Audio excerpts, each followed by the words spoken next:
Well, I think, as President Trump might say, it's so ironic that this motion has been put down here this evening by the Fianna Fáil party, given that it played a huge role in getting into the kind of situation with a growing race to the bottom in public transport, started with its legislation, the Public Transport Regulation Act of 2009, which the Minister himself will remember, and where a number of us argued that the kind of dangers we've seen today, with an incredible and vicious assault on the drivers and staff of Bus Éireann, with cuts of 30% plus. And indeed, Bus Éireann, of course, it has pumped a lot of its money, 41 million, I think, of its funds, into the commercial operation because of the fact that the PSO was slashed by 60% since 2009. And of course, the Fine Gael Fianna Fáil government that we effectively have at the moment was totally responsible for that. You slashed the PSO, refused to fund public transport. Yet if we look across Europe, as you know, Minister, there are so many brilliant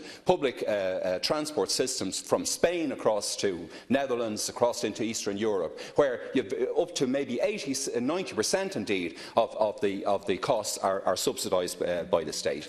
And this is a company, of course, a workforce, the 2,500 workers who've been on a pay freeze, in fact, since 2009, and who've had 2 cost reduction programmes. But the details of the assault given to us by, I think, the SIPTU and the NBRU trade unions is astonishing, and it's astonishing that this House would countenance it. The loss of Sunday premium payments of 100%, and public transport has to run every day.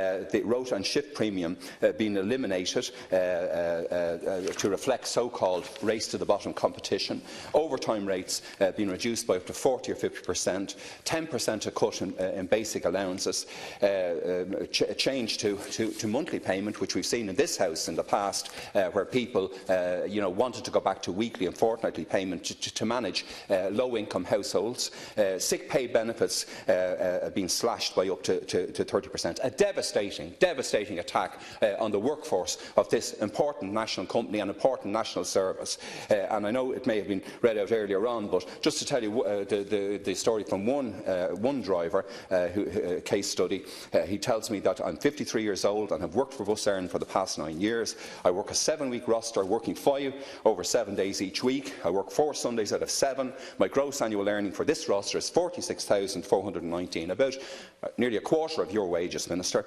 I'm married with 1 child, a mortgage, a credit union loan, outstanding debt since the last recession. We've not received a pay rise since 2008, yet nearly half the coaches we drive have increased in passenger numbers, 53-seaters to 78-seaters. We, the drivers, also took a pay cut in 2014 for 19 months to help Bus Éireann recoup some losses. In my case, the impending cuts will equate to a loss of €160 per week, or 8,300. So what I want this Minister to do, and I've said this to you personally, Minister, is stop standing there like a sphinx, get out, get involved in this issue. This is the national public transport system.